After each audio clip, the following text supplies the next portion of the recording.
Welcome to A Word with Tom Merritt. I am the said Tom Merritt. This show was born out of my desire to have conversations about how we approach things. There's no end of people out there telling you what to think, some of them worth listening to tell you, like, here are the facts. I've talked to an expert. But there is no chance for all of us to be experts or listen to every expert out there. We have to take shortcuts. So the idea here is to talk to people about how do you filter your information? How do you decide what to bring into your brain and what to take shortcuts with to operate in a world that has never been richer with information?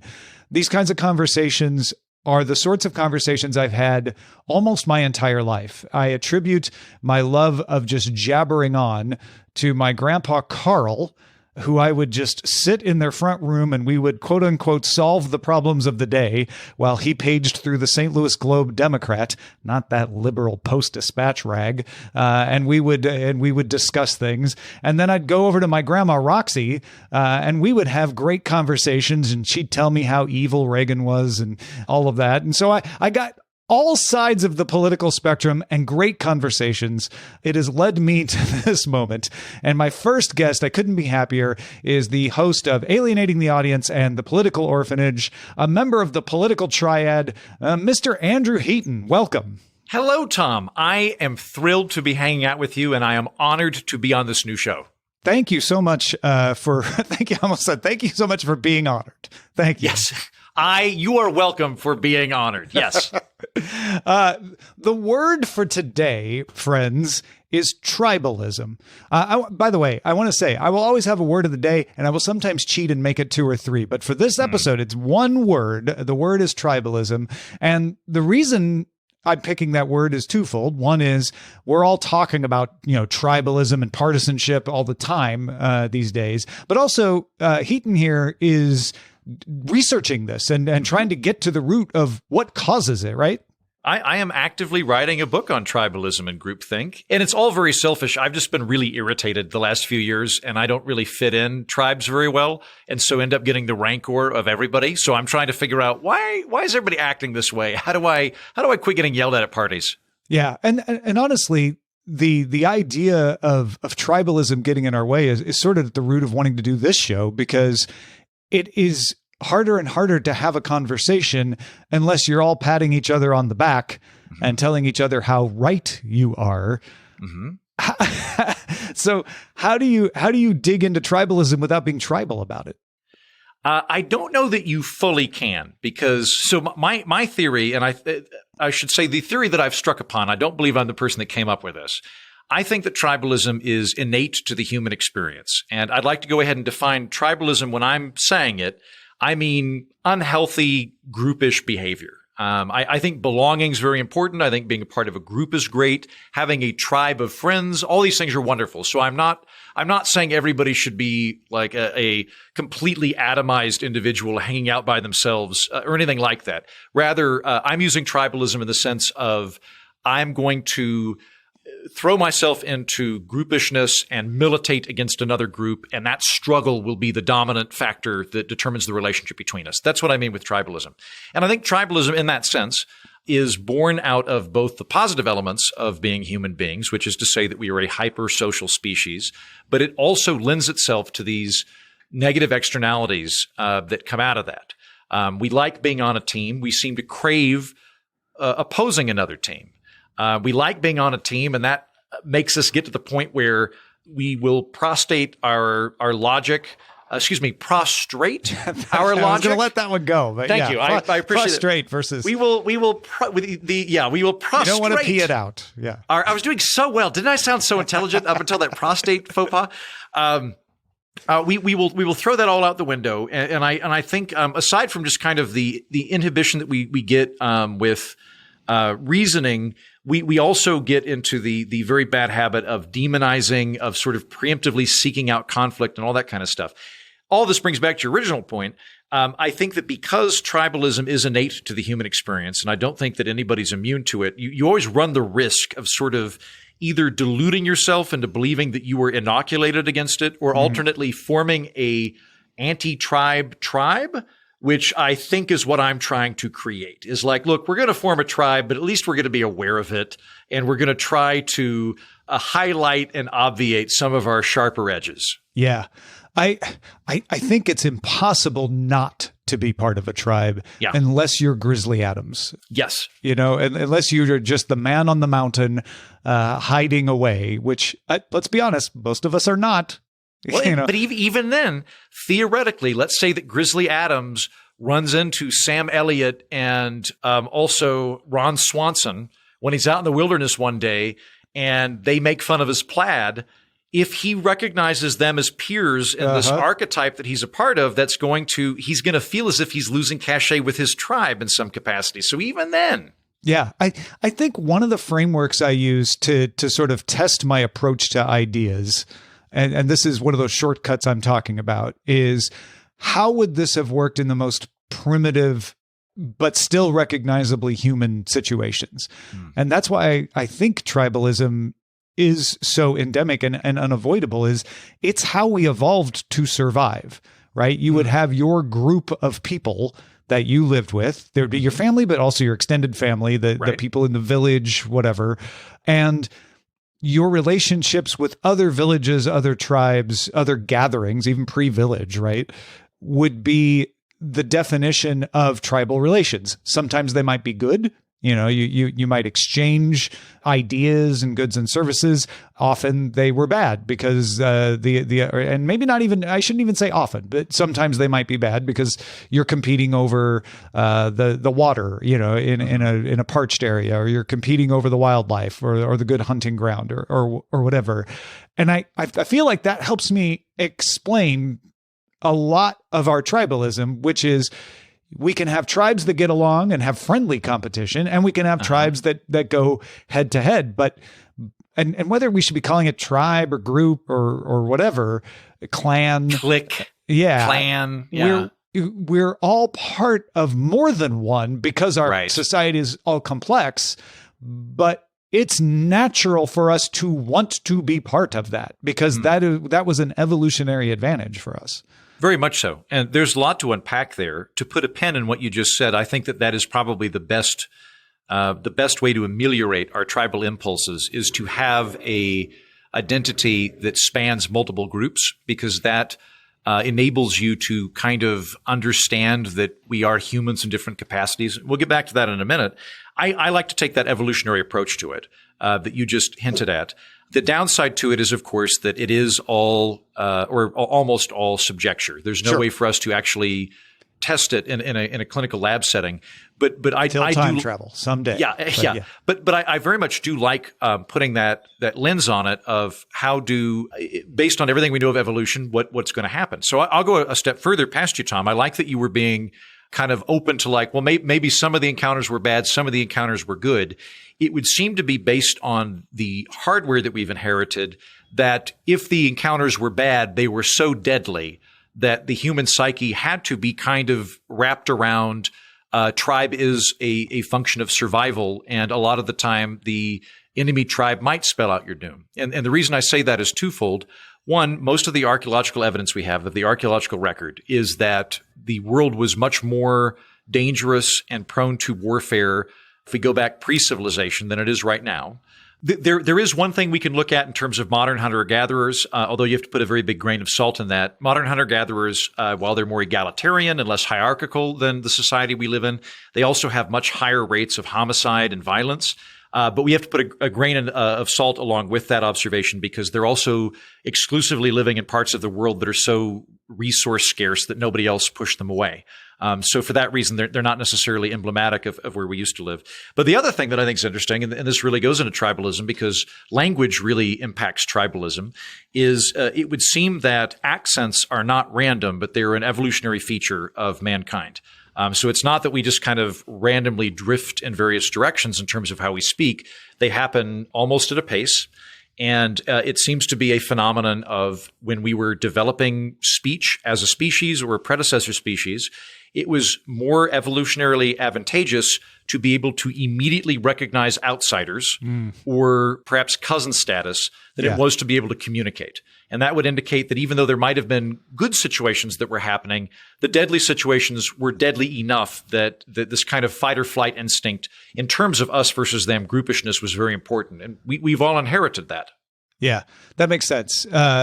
That framework of like what was the earlier society like really does go on that knife edge of what I'm talking about, where I don't know, so I imagine, and I have to constantly test that assumption against what is known or what I find out is known. And so that is the kind of thing where it's a great tool, but it's not perfect. And that's really where I'm going with this whole series is, what are the tools you can use and how do you know when you're over relying on them? So when we're talking about tribalism, it's interesting for me to know, how do you get past your own instincts where you're like, oh, that's a funny accent, I shouldn't trust it, or that person thinks differently than me, so which is another marker of being part of an out group, doesn't think like the rest of us in here. How do you account for that? How do you keep yourself from falling into the bias too often? Right. Well, I think the first step is to acknowledge that we all have that tendency. Bingo, yeah. And really the trick is you can't cure it. All you can do is take steps to actively refrain from inflaming it. So in the forthcoming book that I'm working on, I think it's kind of like people are innately hungry, but it might be inflamed by walking past an Arby's where you can smell the delicious roast beef sandwiches. Yeah, where they I haven't had anything to meat. eat today. Or alternately, people are innately horny, but it might be inflamed if you go into a racy rated R movie. But it's still there, right? Like the craving for these things is there. The craving to be a part of a team and to oppose another team is there.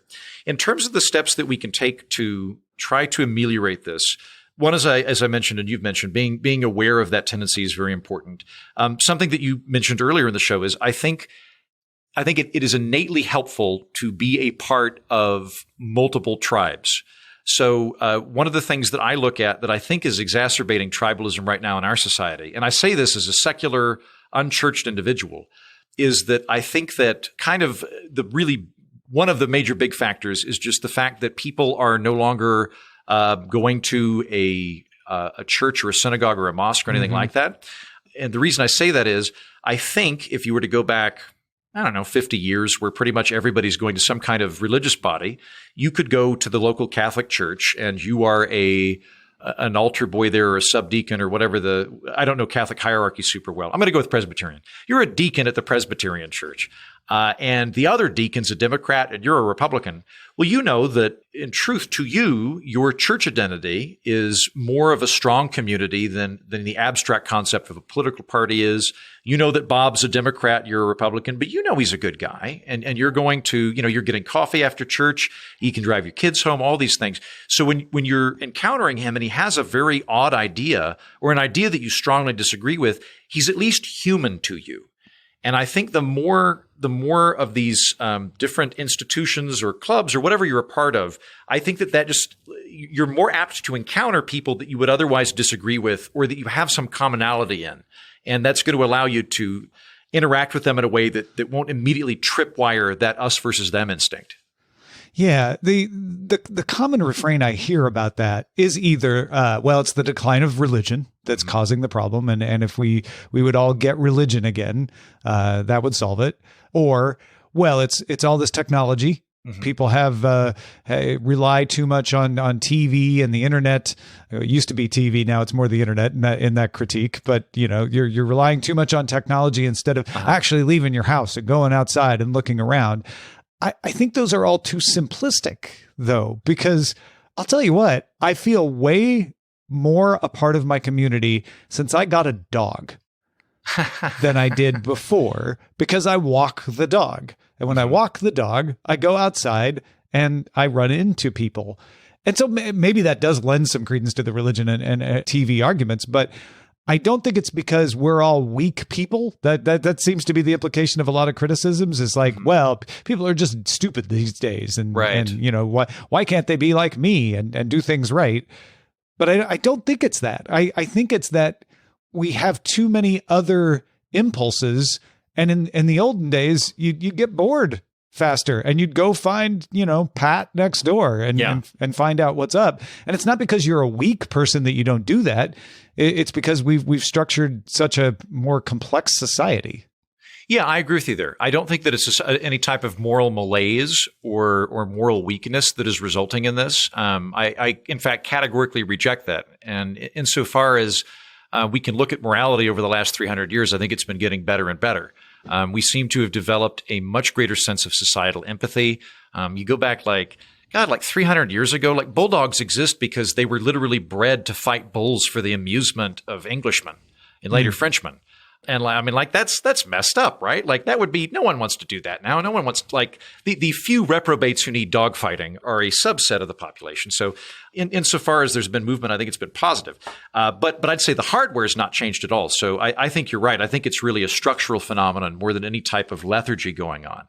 And in that capacity, I think that it's, for me, kind of rooted in the Robert Putnam theory, and both technology and religion play a role in this. So Robert Putnam became famous as a sociologist circa 2000, writing a book called Bowling Alone. And the thesis to that is that society has had a collapse of intermediate civil institutions, which I know is a mouthful, but basically intermediate civil institutions are things you belong to that aren't the government. So your book club would be an example of this. Your church would be an example of this. If you were in the Elks Lodge, if you played Dungeons and Dragons, it could even be like the dog's a great example. I just got a dog, which we had to pause briefly for. Again, I apologize because it started howling at an ambulance, likes to sing to them. But I am now friends with literally both of my next door neighbors and the neighbor next to them, because occasionally our dogs will get out, and also we'll just call each other and be like, "Can you come take my dog out around 3:00 today?" And all of those things. With Putnam, who I think is onto something. Putnam, what he does is he does really good quantifiable analysis of how involved people were from like 1950 to the year 2000 in terms of these various groups and clubs that they're a part of, institutions, groups and clubs, civil intermediate institutions.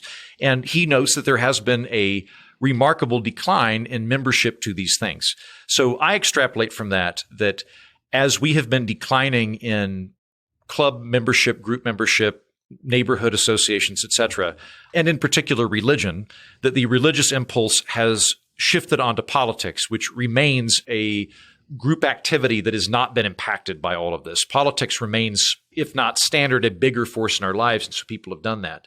But I do think it's just kind of a structural mishmash that's happened. I think technology plays a very big role in it. I actually think TV has done more damage than anything else has, and as of 2022, that's still standing. Television is such a, like, for the record, I would love to have a TV show. So I don't want to be like full Amish on this. Like I work in entertainment media. I really like it. Yeah. But it's kind of like dessert. Like dessert's not the problem. The mass consumption of dessert is the problem. Sure. And a very good case can be made that the second television is created, people just quit going out. At massive rates, like in prior to 1953, I don't remember when kind of the watershed moment is for people to get televisions, but it's very quick. It's actually much faster than cell phones and the internet. When people get TVs, all of a sudden people start hanging out at home watching TV and eating their dinner for 3 to 5 hours a night, and that happens everywhere. Whereas previously, even though we were all much more bored, and there's certainly trade-offs. Like I don't want to live in 1856 Oskaloosa County, Iowa either. But you were bored. You did have to kind of go hang out with your neighbors, and you did have to go to church and all these various institutions. Once television happens, people stay at home and they really atomize. And that seems to have played a role. Internet seems to have played a role as well, in that while I am a part of numerous online groups, the political orphanage that I host is an online tribe that I facilitated. It also has made the way for people to more and more find like-minded people, to where when they encounter people they disagree with, they're not used to dealing with people that they like, that they disagree with anymore. And so that pops up. Yeah. Another one of these frameworks that I use to try to, to shortcut is to look at something like you were talking about with TV and say, okay, but how similar is that to the previous and the later developments that people say the same thing about? And not not to disprove, but to, kind of provide a baseline to compare it, right? Sure. Because if you do go back and look, there's a lot of complaints about books, about people reading, and they were now fantastical that people could read, people were getting sucked into these nonsense worlds, and they just stay inside and read, and they never go out and talk to each other. So, and I'm not trying to say, and therefore everything's equivalent, and there's never worth a point, but what's the best way to measure that and be like, okay, let's look and see if there is a difference with TV, because I think there is.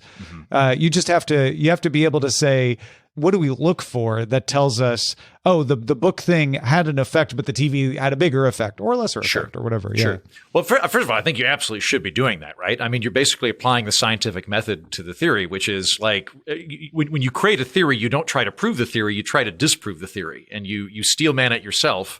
And you're doing that exactly as you should be doing. Well, and by the way, that's a thing that people don't do enough, right? Because it's hard. But if you really do want to not be fooled by your own biases, I think that's an important skill to pick up. But go ahead. Oh, for sure. Like I'll say, like I should do this more frequently, and I do this for a living, and I'm writing a book on it. But a really helpful exercise is to pick some topic that you have strong feelings on and write a one-page essay from the other perspective, and do it as hard as you can. Like you are a defense attorney whose job is to get this position exonerated. And the few times I've done it, I've walked away and gone, oh man, my previous argument has some holes in it, when I summon the mighty weapon of my logical mind to crack it down. No, people should absolutely be doing that. I just interviewed Bill Kristol last week, who's a big kind of muscular liberalist in foreign policy circles. And I told him, I want you to make me feel uncomfortable. Like I disagree with him on a lot of stuff, which is why I said this. It's not that I wanted him to touch my thigh. Or I was like, I would like for you to test my hypotheses here. And the goal for me is for you to invoke cognitive dissonance, because that means that you are doing a good job communicating your ideas and I am being open and receptive to them. And a couple of times in it, we both step out and kind of summarize the other person's position as best we can, as smartly as we can, because then we can avoid all the dumb stuff. To go back to your earlier point, Tom, I think that the people have always been freaked out by technology makes sense. I think that is a good thing to keep in the back of your mind. I interviewed a guy named Jason Pfeiffer. He hosts the podcast Build for Tomorrow. It was previously called The Pessimist Archives. He has wonderful episodes about how at one point people were afraid that teddy bears were going to ruin civilization because they were going to ruin the boundaries between boys and girls and make the boys soft, all just nonsensical stuff, right? Yeah. And same thing about books, that books were seen as these flights of fancy and fantasism. We would now be thrilled if students were reading, 5 hours a day. That would be wonderful to us. So all of that's true, and I think that we should all be concerned, particularly those of us that are over 25, should always be concerned that we're just turning into curmudgeons. Where I will push back a little bit is I do think that television is functionally different than any other medium which exists, in that television is different than reading, and that reading is an active phenomenon, whereas television is a passive phenomenon. And even if you love reading, I think you would be hard pressed to say that television takes an equal amount of energy to consume that reading does. Reading does take a little bit more energy to it. And the data is impressive to look at. I don't have it at my fingers, but I mean, really, when television is invented, within 5 years, the average household family is watching like 20 hours a week or something like that. Now, again, that's the family, so that's not every individual. Sure. But that's going strong. I mean, that's never abated. It's actually gone up. I think it peaked around 2018. It's gone down by like an hour or two in the last few years. But even then, you have to question, well, how much are people watching Netflix and things like that? So I do think you see a correlation in terms of the atrophy of civil society. I think that is demonstrably correlated with the advent of television and people not leaving their house for the semblance of a social life and entertainment anymore. I think that that's pretty good. I don't know what else would really account for it if we accept the idea that it's not moral lethargy, but rather some structural phenomenon which has militated against these various overlapping institutions of which we are a part. Yeah. And obviously with anything, it's like, well, just because we haven't thought of it doesn't mean there isn't something we missed that's also causing it. The other thing too is that it's almost certainly multiple factors. Yeah, absolutely. Like really, it's almost just what's the biggest factor. So like there are other elements of technology that I'm thrilled we have that I will like. If you called me, Tom, and went, I have a time machine, do you want to go back to 1940? I literally don't want to go back anywhere where there's not air conditioning. I don't know. I have no interest in going past 1962. But like that's another thing where it does have an effect on society, and it has an effect on our sense of belonging and neighbors. So like two things that come up that you wouldn't think about, we certainly didn't think about when we invented them, were paved roads and air conditioning. And I also am very glad we have paved roads, incidentally. I don't want to go back to gravel roads and dirt roads, but when gravel roads were the norm for the majority of Americans, when we're living in a rural, we have cars, but we're living in a predominantly rural society where paved roads are just the main street in your town. When you're driving through your town on a gravel road, you're driving probably 8 to 10 miles an hour. So when you see a guy on his porch, you just stop your car and talk to him for a minute. But you don't do that when you're driving 45 miles an hour. And that guy's on his porch, incidentally, because air conditioning doesn't exist yet. So the way houses were designed back in the day was that they generally had a large overhang at the front porch so that you could be shaded, and you would come out and you'd be able to see all your neighbors on their porches. You could shout over to them and say hi.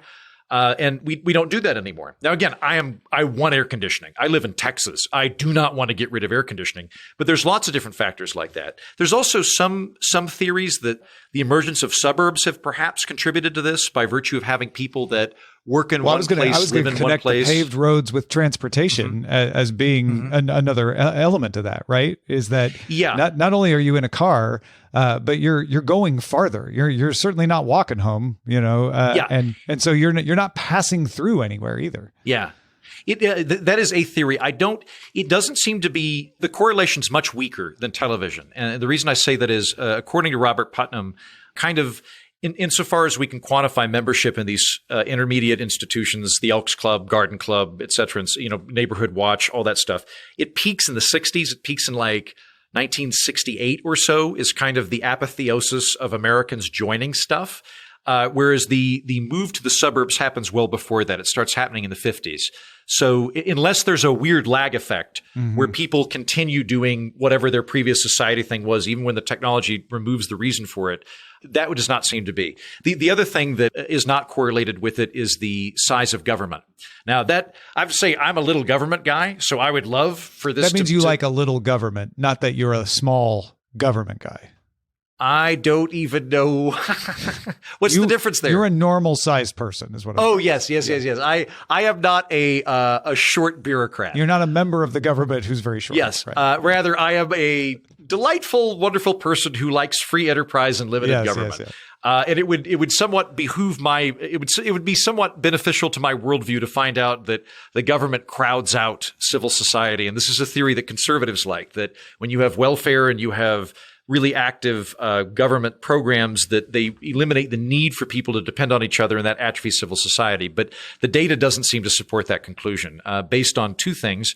One, within the United States, there's no correlation between the amount of club memberships and how big the state government is. That is to say, California does not have a demonstrably lower amount of club membership than Texas.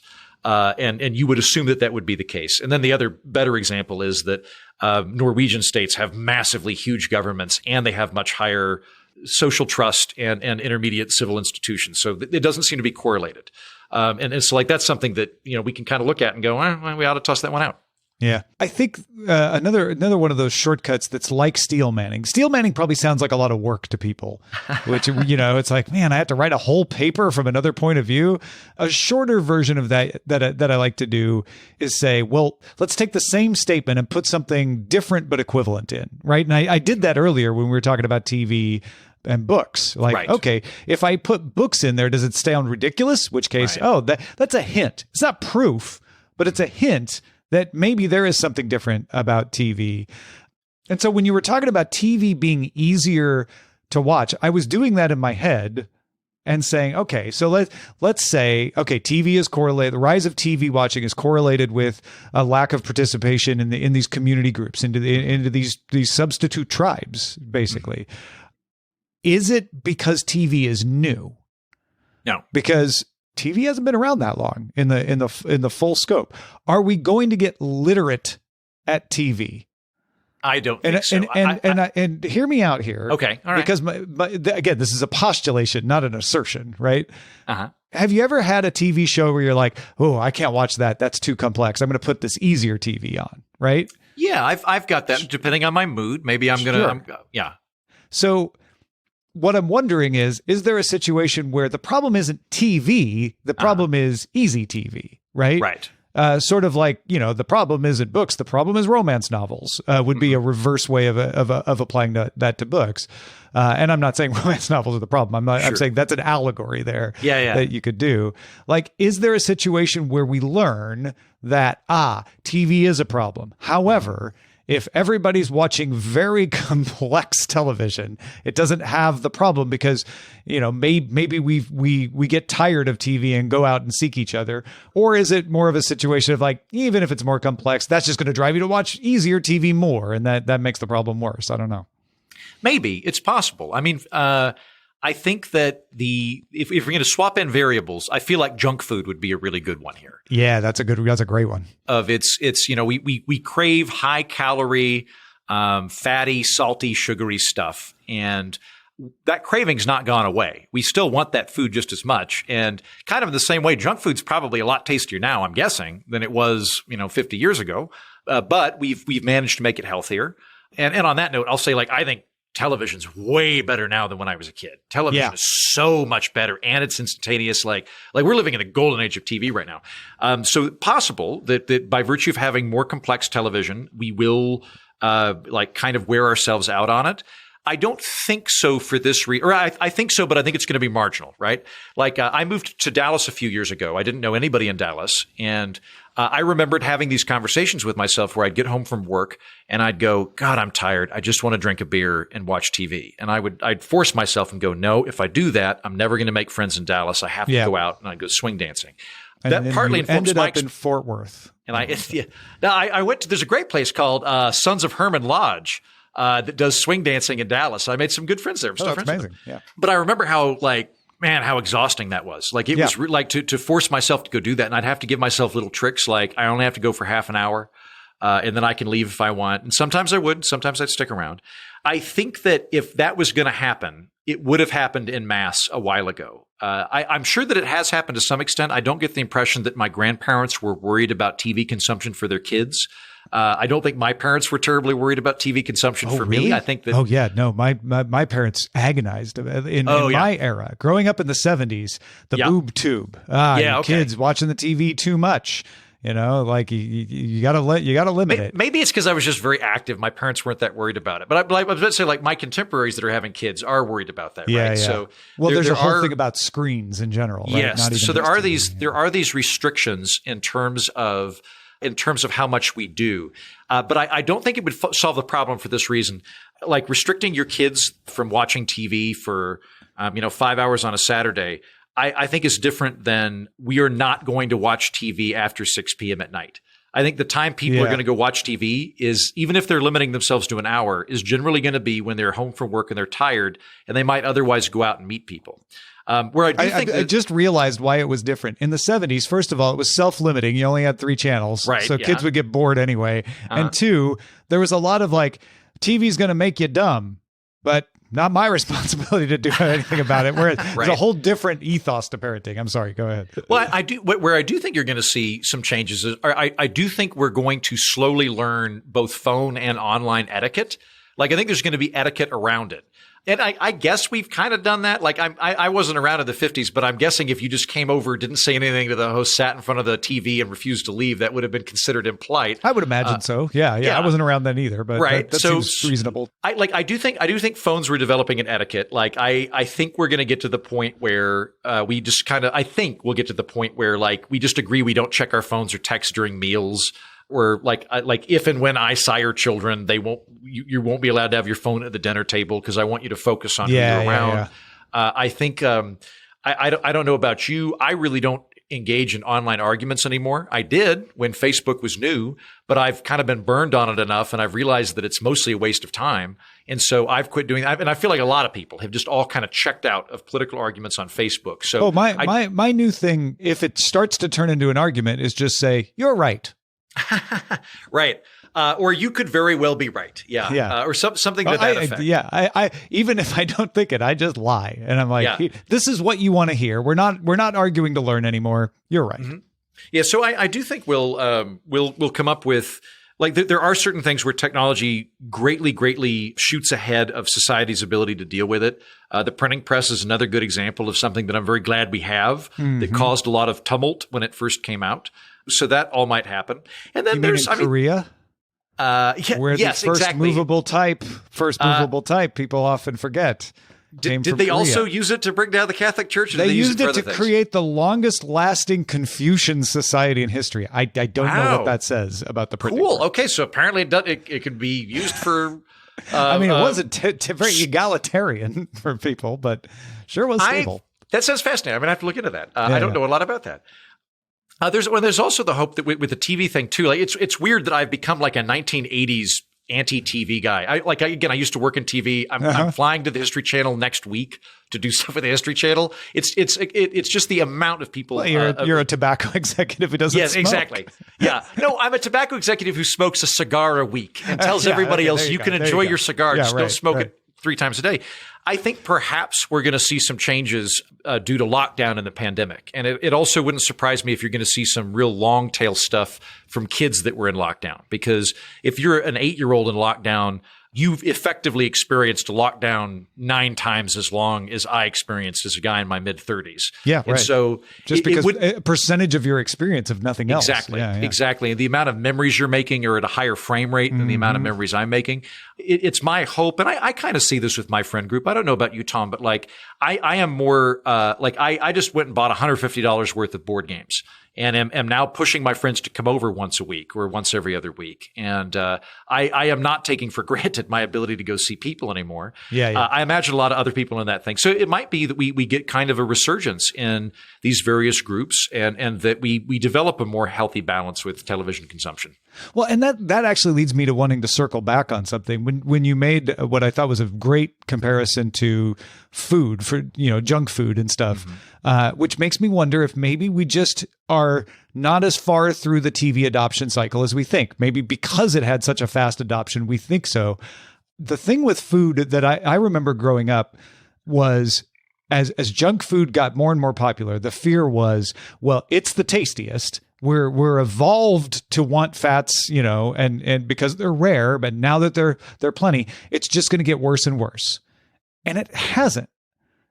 I think if you were to go back into the 80s to that person who was worried about junk food and say, McDonald's will come out with salads in 10 years, they would have laughed their ass off.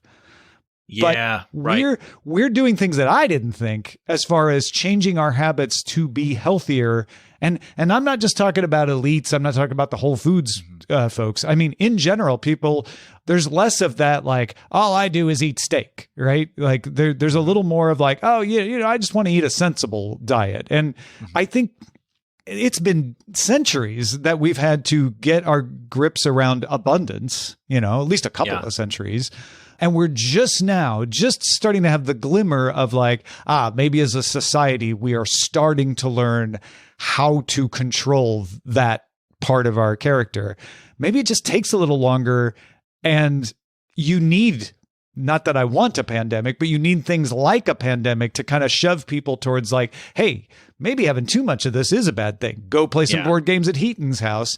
And we start to get a little more of a natural thing, kind of like the etiquette you're talking about with the internet of like, okay, so I should read TV I should watch TV that's good for me. Like I should read a book that's good for me rather than reading a cheap paperback.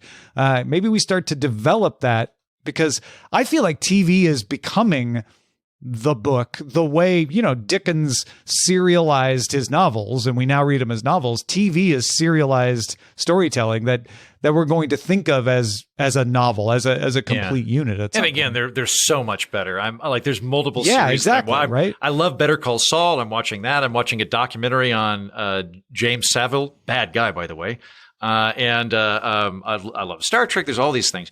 You raise a great point too, that we have developed these things. Now there are, an interesting inverse of this, is that when we get into civic engagement, junk food and smoking, these things are disproportionate based on socioeconomics, right? Yeah. So we've had this weird flip in society where if you go back even 100 years, if you were fat, you were probably rich. If you were skinny, you were working class. Now it's the other way around. If you're rich, you've got a gym, you've got a personal instructor. If you're poor, you just go to McDonald's and you off the dollar menu. Well, is the pattern there that if you're rich, you're further along the learning curve? Like you're further along, maybe not learning curve, the improvement curve of like, oh, I'm rich and I'm fat because, it's hard to get food, but I figured it out. And then everybody gets food and you're like, I'm rich and I'm thin because I figured out how to deal with too much food. I'm not sure. It also might just be a question of stress. Because like in terms of social trust is declined in the United States, but it hasn't declined at the upper quintiles socioeconomically. It's declined at the lower ones. And so it wouldn't surprise me to be sympathetic to people that are working, 2 jobs, 80 hours a week that are very exhausting jobs. It wouldn't surprise me at all if they're just so tired that they don't have the mental wherewithal to go buy and make their own food from the grocery store that's healthy, or alternately even to go out and see people. Did a person without union protection in an industrial factory have higher social trust? I think so. Yeah. Yeah. So why? So it can't. So well, not that it can't. Well, that implies that maybe it's not just exhaustion. Yeah. No. And that's the other thing is that while social trust and health are at better rates within socioeconomic levels at the high than the low, it actually goes the other way around when you get into political polarization. So when you get into politics, people that are in the managerial class, so if they're in media like you and me, or they're in politics, or even if they've got a master's degree or something like that, they're a lot more likely to be much more ideologically coherent and attached to a party. Whereas you find when you go down and you're dealing with people that didn't go to college, that aren't part of that socioeconomic status, they might have feelings about parties, but their ideology is actually kind of more scattered. So you'll find the guy in West Virginia who's a social conservative that really likes the idea of the WPA. You'll find the guy in Texas that is maybe he's kind of anti-immigrant, but at the same time he really likes Medicare and he likes things like that, right? So you'll see those kind of things more. And I don't know what accounts for that other than a kind of maybe like a echo chamber happening at the top. Or some kind of pressure for conformity at the top that advances your social career in a way that doesn't exist for the other folks. Yeah, could be. It could be. Yeah. Plus, it might also be that I'm trying to think of how much interaction you're having with unalike people based on the where you are socioeconomically. My guess is the more wealthy you are, the more you are only going to hang out with other wealthy people. That's my guess. Just kind of shooting from the hip here. During the pandemic, if you were a wealthier person working in technology or something that was high-end service industry, you could work remotely from home. You didn't have that luxury if you were lower on the scale. You're also probably, if you're going to be in that higher echelon, you're probably in a city. I have a theory. This is just a Heaton theory. I have a theory that there's actually a kind of municipal level that's the optimal spot to meet unalike people. And what I mean by that is before I moved to Austin, I lived in Tulsa for 6 months. Very nice place. One of the things that surprised me about Tulsa that I had not anticipated was how much you meet people you wouldn't normally meet. And the reason for that was it is a city, but it's not a very big city. So there's a cigar bar that I liked. I think it's called Magic Cigars, I want to say, downtown. Well, there's only 2 cigar places in Tulsa proper. So if you like cigars, you're going to meet everybody that likes cigars. And I did. I became friends with Josie, who's my transgender friend, and we really like Star Trek, and we could talk about that. We're good friends with Phil, who's an older black gay man. But the 3 of us are hanging out with like the black guys coming in that grew up in downtown Tulsa, and we're all hanging out with the farmers that live on the edge of town that come in. And because there was only that one cigar shop, we all liked each other, met each other, became friends. Whereas when I lived in New York City, I wasn't going to cigar shops, but you're more apt to sort of sequester yourself in whatever thing is you feel comfortable with. You're going to run into people in the subway, but in a social you have more environment, room to find. That's actually one of the things I discovered about Los Angeles is that I didn't dislike Los Angeles, and I know this is a sore point for you, so bear with me here. But I thought, I'll never live in Los Angeles for obvious reasons. And then I moved here, and after living here, I realized, oh, Los Angeles is an entirely different city depending on what you do and where you are in it. Yeah. And honestly, when people think about Los Angeles, they think Hollywood, or they think downtown, seedy, Skid Row. But most of Los Angeles, to me, after living here, is mostly bilingual Spanish, English people running restaurants and either construction or body shops. That is the majority of the actual people in Los Angeles. Right. And that's true in South LA. That's true in Van Nuys. That's true out in East LA. Like, we cherry pick, like, oh, but let's just talk about West Hollywood. Let's just talk about, Pasadena. Let's just talk about Santa Monica. But those are actually smaller portions of it. Than the parts you actually see if you just crisscrossed it like a graph without trying to get anywhere in particular. That's one of the things I love about Austin, where I currently am, is that Austin's this really cool synthesis of like hipster dressed as living disco ball and old man with cowboy hat and eye patch drinking together. Like, I like that. I like that kind of Brooklyn colliding with Texas thing. And me being a cosmopolitan city dweller from Oklahoma with rural roots, that suits me very well, of kind of being in that amphibious zone. So before we wrap up this conversation, what have we learned today? What can we tell folks about being able to see beyond their tribes? Because one of the things I have a problem with is prescriptive, like, so you just need to do something that you don't want to do that's uncomfortable, and then that'll fix all your ills. Like, I feel like those are important, to like recognizing, like, if I make more effort, that'll be better. But I think there's also just different ways of seeing things and thinking about things that can also help and make it easier to do those hard things. Yeah, for sure. I mean, if I can stitch on another 5 minutes, if you don't mind. Yeah, sure. I think that was the original remit of the show, was not the why, but the how. And I know the why a lot better, so I just kept dragging you back. I apologize. No, and that's fine. We need the why to get to the how. So with the how, I think you're right. Like, one of the things that people say is, you need to consume more media from other folks, from vantage points you disagree with.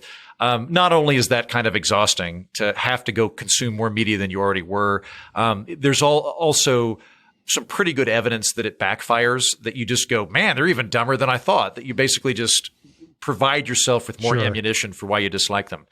Some things that I find very useful that I would pass on to anybody are, when you're, I'll bring it back to politics, but you could do this with Catholics and Muslims or whatever, any group that is an in-group, out-group situation. When you're talking about the other group, the out-group, when you're referencing them internally, picture the top 10 smartest, kindest percent of that group and use that as your touchstone. I think that what's happening right now in part is that a lot of the time when people mention Republicans or Democrats, they are immediately invoking in their minds the dregs of that particular group. And when you've got a party with how many, 50 million people each? I don't know how it's a pretty big group, right? There's a lot of reprobates and degenerates in both parties. You don't have to try that hard to find some people at the bottom who are nasty. But like, for me, I'm very fortunate. Being from Oklahoma, having lived in New York, having lived in Austin, I've got lots of truly wonderful, good, conservative and progressive friends that I frequently disagree with. But I like to picture them in my mind when I'm referencing Democrats and Republicans, and it keeps me from rushing ahead to demonize those groups. One of the other things I think you can do that becomes very helpful is to just get into, and this sounds so mealy-mouthed, I'm sorry, Tom's listeners, get into epistemology, get into heuristics. And I know those are clunky $7 terms. Yeah, but college boy. What does that mean? If there's a group of people that you are irritated by, figuring out how and why, how they think will at least make them not crazy to you. So like a quick thing that I can give to everybody listening to your show that's been immeasurably useful to me, that you don't have to read an entire book on, although you can. There's an economist I like named Arnold Kling. He wrote a book called The Three Languages of Politics, which I will summarize for you very briefly. And that is that progressives tend to understand and communicate about politics by explaining things as oppressor versus victim. That is the rhythm that they're listening to. And try that once you're through binging all of Tom's stuff, you've run out of the Tom cannon. If you listen to NPR, which I like, you will find that NPR understands the universe predominantly as victim versus oppressor, and that is the stories that they are attracted to, because that is the world they live in. That's what they're looking at. It's not even them trying to be it's not them trying to pull a fast one. It's not an agenda. It's just the stories that they're like, oh, that's a compelling story. Right. Tends to be that kind of story. Yeah. There's so much data. They can't have all the data. They have a lens, right? Now, conservatives have a different lens that they're using. Conservatives understand and explain the world to each other as civilization under threat. And if you watch Fox, you will find that this exact same phenomenon is happening. Go watch Fox tonight. Watch Tucker Carlson or Sean Hannity or whatever. I guarantee you every single story, every headline could have a subheadline of civilization under threat. And that is sometimes from outsiders like terrorists or invading armies or the migrant caravan that came and they were afraid that, they'd come in and change society. Or it can be internal. It can be moral malaise and moral lethargy. And classical liberals or libertarians tend to understand the world as coercion versus voluntary action. So are you doing it? Did anybody make you join the throuple? Then you're fine. Did anybody make you drop the acid? Then it's fine, right? Mm-hmm. But a lot of the angst that we get comes from the fact that not only are we interpreting the world around us differently, we are also explaining it differently. So like the Black Lives Matter stuff is a great example of this, of people invoking the ire of the other group without necessarily meaning to.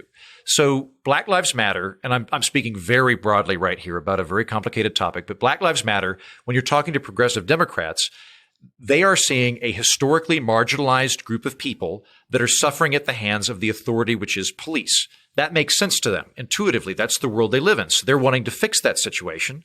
Meanwhile, conservatives who live in this world of civilization is under threat, civilization is delicate, it is always one generation away from pandemonium.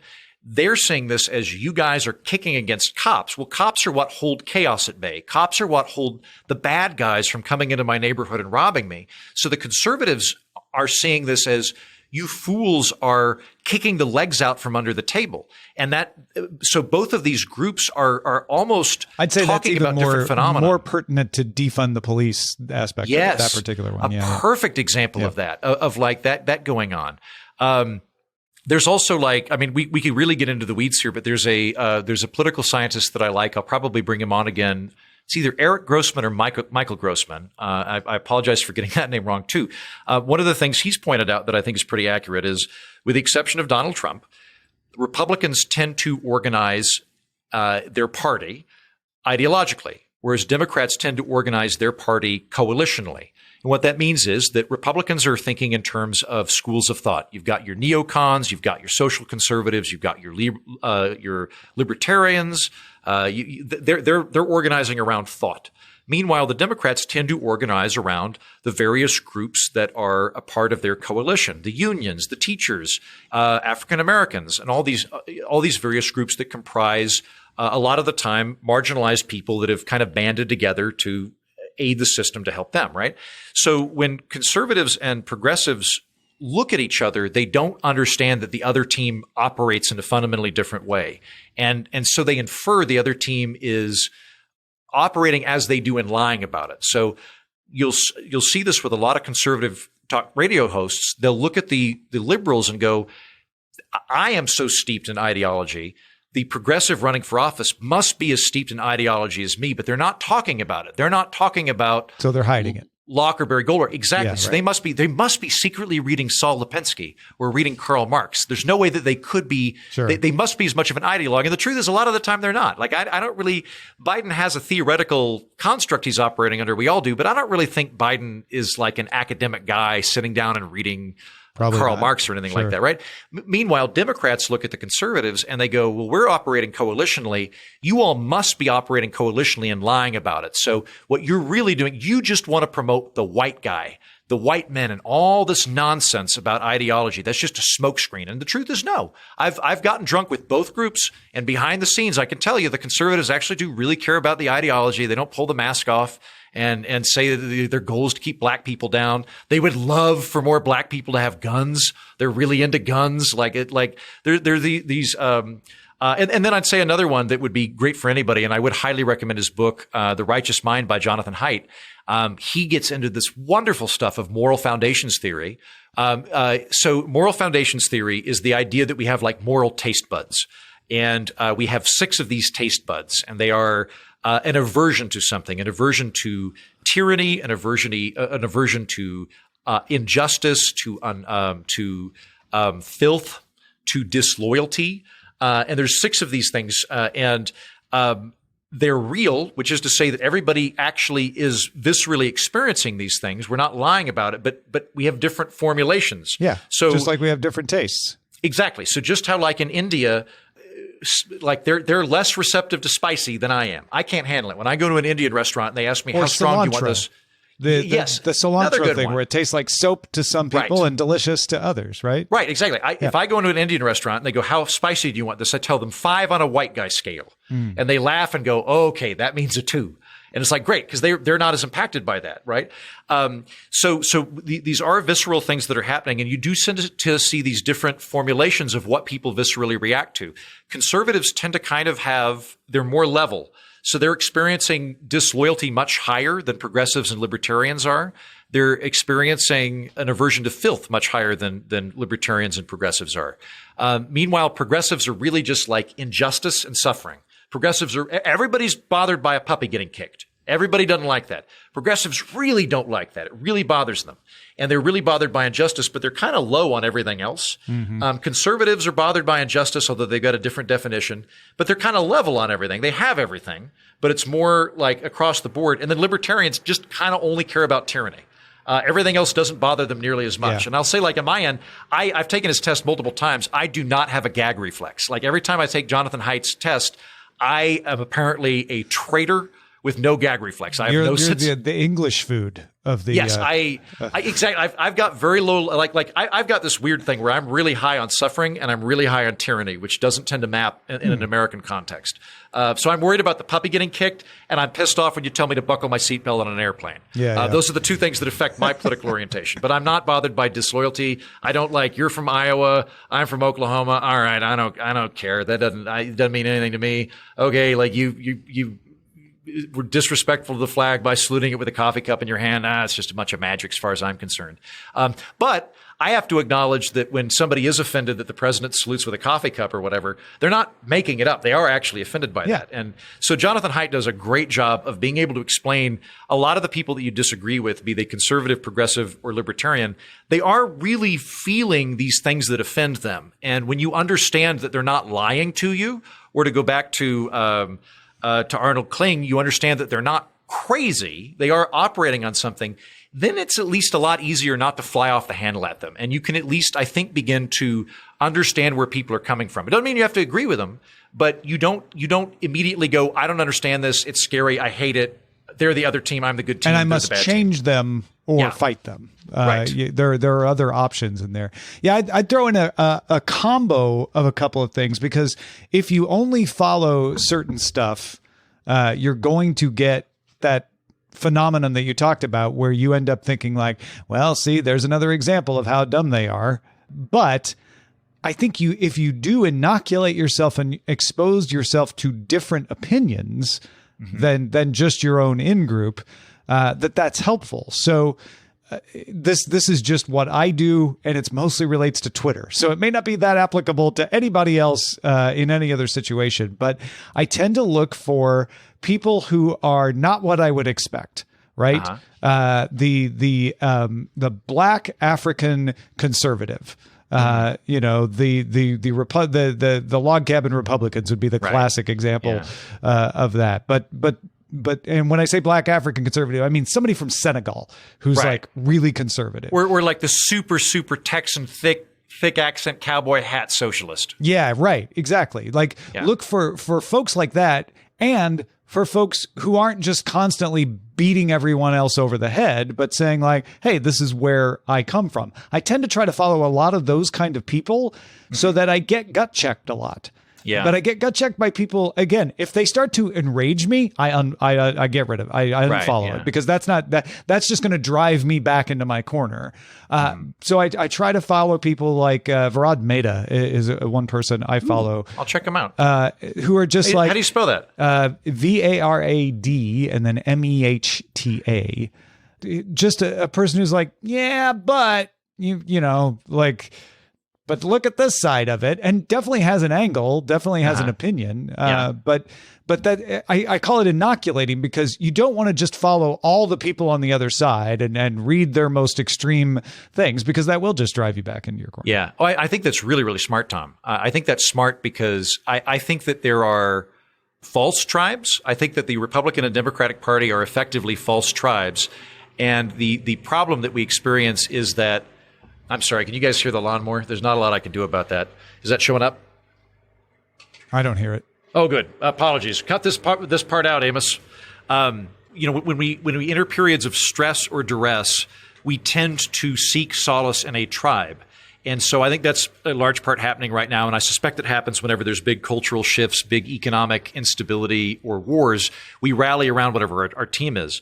In the case of the Republican and Democratic parties that are kind of becoming the catch-alls for that, they're not real tribes, in my opinion. Like, they're really, the Republican party's like 8 different tribes that have formed a coalition. The Democratic Party's 8 different tribes that have formed a coalition. Like, Rand Paul and Pat Buchanan really don't have they have some overlap, but they don't have the same intellectual positions. Like, Jared Polis and Alexandria Ocasio-Cortez, these are people that have different intellectual hubs they're plugging into.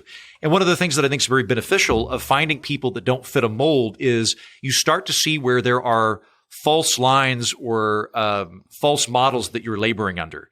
So something that bothers me, and I've just kind of made peace with this, is everybody thinks I'm center whatever they're not. So when I talk to conservatives, they think I'm center left. When I talk to progressives, they think I'm center right. Now, it's possible that I'm just an exact centrist, but what I take that to mean is maybe the left-right spectrum you're operating on, which was literally designed by a bunch of dead Frenchmen to target just how you feel about monarchical vetoes, maybe that is a blunt reductivist tool which is limited in use and is not universally applicable. So like when I find that when I talk to like Tim Pool or the guys over at the Realignment podcast, like folks that sort of are more on the economic populist side of things, that sort of forces me to go, oh, this is like a whole different map than what I've previously been looking at. Because they'll agree with some stuff on conservatives and disagree with Democrats on a lot, but it doesn't really map up with what makes sense to me. But there's a coherence to it that I can sense. And then I'm like, okay, then that means I need to reevaluate my map. All right. Well, hopefully that helps people. I know it's going to provoke thoughts. Hopefully it helps people kind of develop their own framework. Before we go, I'm going to try to end these shows with a segment, and I would like your cooperation. The segment is called News, Sports, and Weather. Okay. Harkening back to those halcyon days, Heaton, when that's the news we all got. Whether it was the news, sports, and weather section of the newspaper or the news, sports, and weather rundown of TV, I have picked one article from each of these that I'll just present and give me your gut reaction to it. All right. So top of our news is South Sudan cracks down on illegal immigration. Bad. I don't like that. South Sudan. So South Sudan, not a place people are known. Wait, hold on. Is that the one by King Heaton? Is that the one I'm thinking of? Sorry, King Heaton? Oh, do you know? Okay. So unrelated to me, although I would love to meet this guy if he listens to your show. Yeah. There's a guy about 8 years ago whose daughter he's just from Iowa or Kansas or something. His daughter wanted to be a princess. So he found this little area in mid Africa that is not claimed by anybody because to claim it. This is definitely not that. Okay, so this is not that guy because I'm like, dude, Sudan, you just got a bunch of desert. Let them all in, King Heaton. Okay, so you know that Sudan is sort of a not a failed state, but a D. You know, it's getting a D in the world. And South Sudan had a civil war and broke away from Sudan. So Okay. South Sudan is the smaller breakaway part of Sudan. Neither one of them, like, particularly dominant on the world stage or successful. And yet, the Director General of Immigration, Lieutenant General Tom Merritt, says 85% of Ugandan nationals residing in South Sudan entered the country without legal documents, and they have not obtained work permits.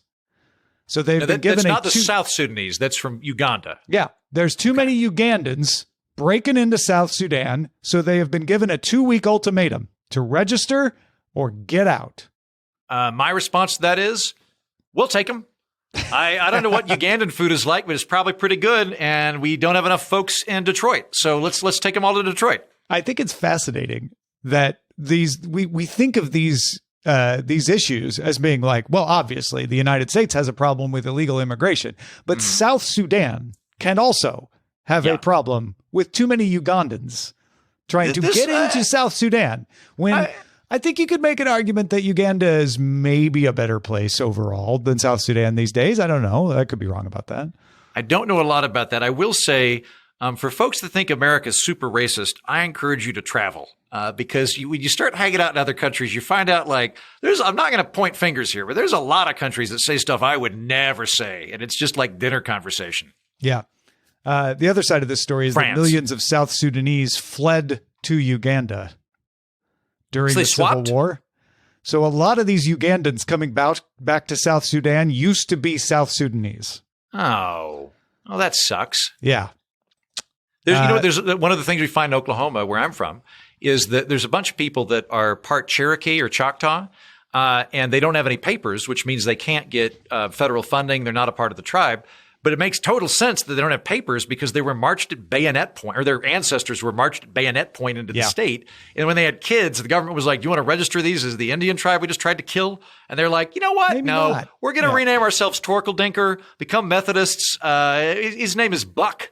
And he skipped 3 generations later. There's no record. As far as you know, government.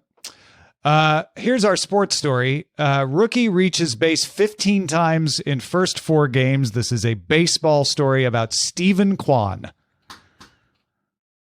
He reached base 15 times in his first 4 games.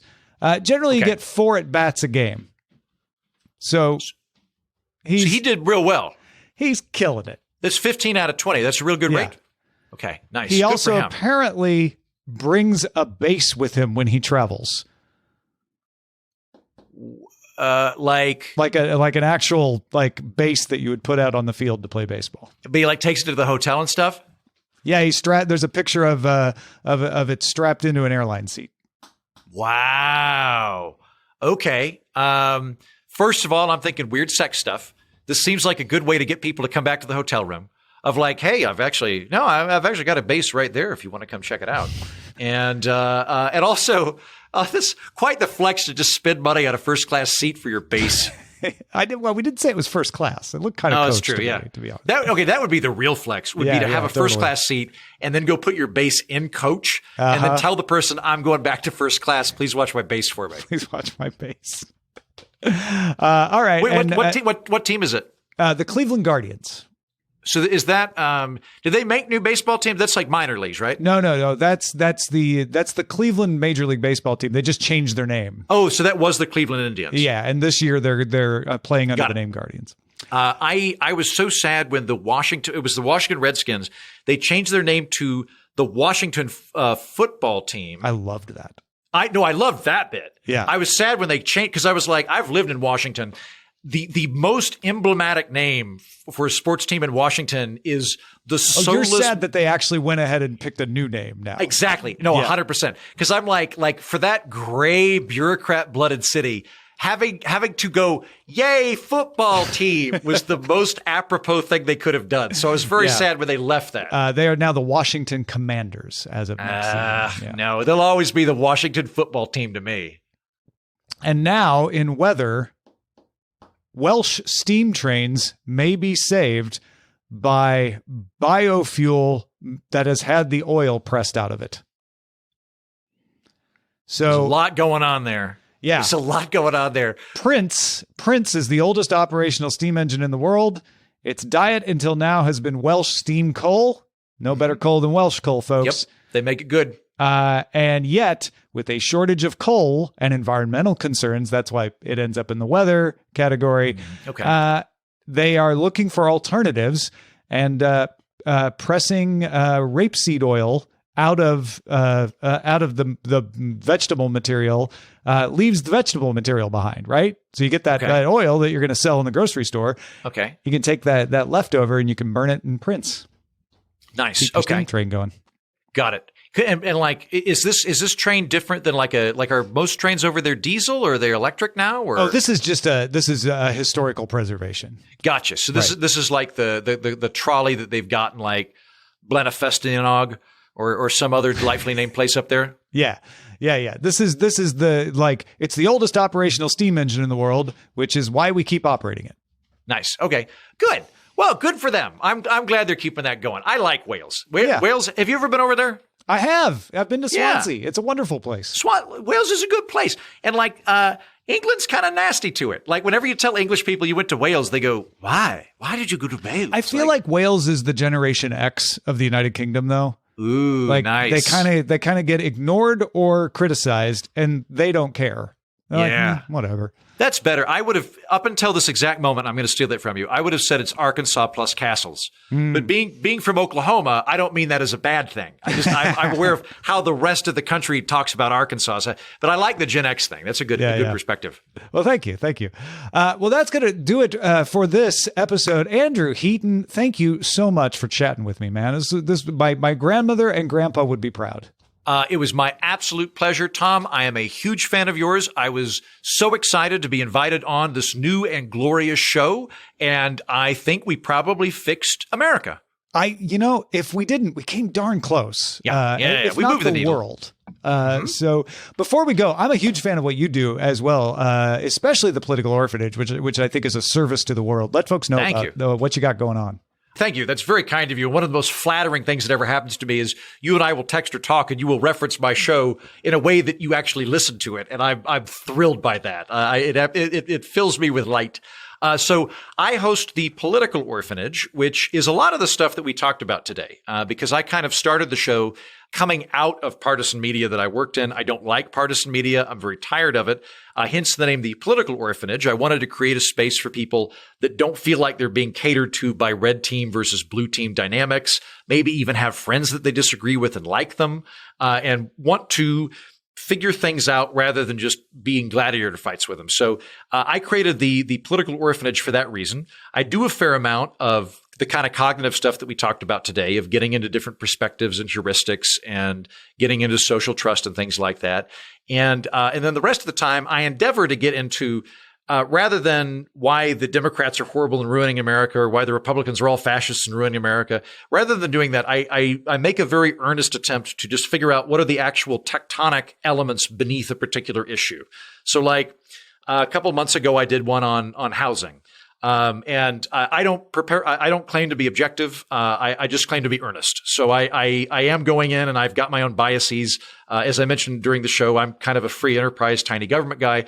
But if it turns out I'm wrong about something, I will attempt to course correct, as I do not view my purpose as convincing people to agree with me. I'm just trying to get to the bottom of stuff. And I find that the people that listen to the Political Orphanage tend to have a temperamental union of having friends they disagree with, not like screaming, not like demonizing. And if the stuff we've been talking about today appeals to you, you might very well have a home on the Political Orphanage. Yeah, please join that. Thanks for joining us. And we'll have another word with you next time.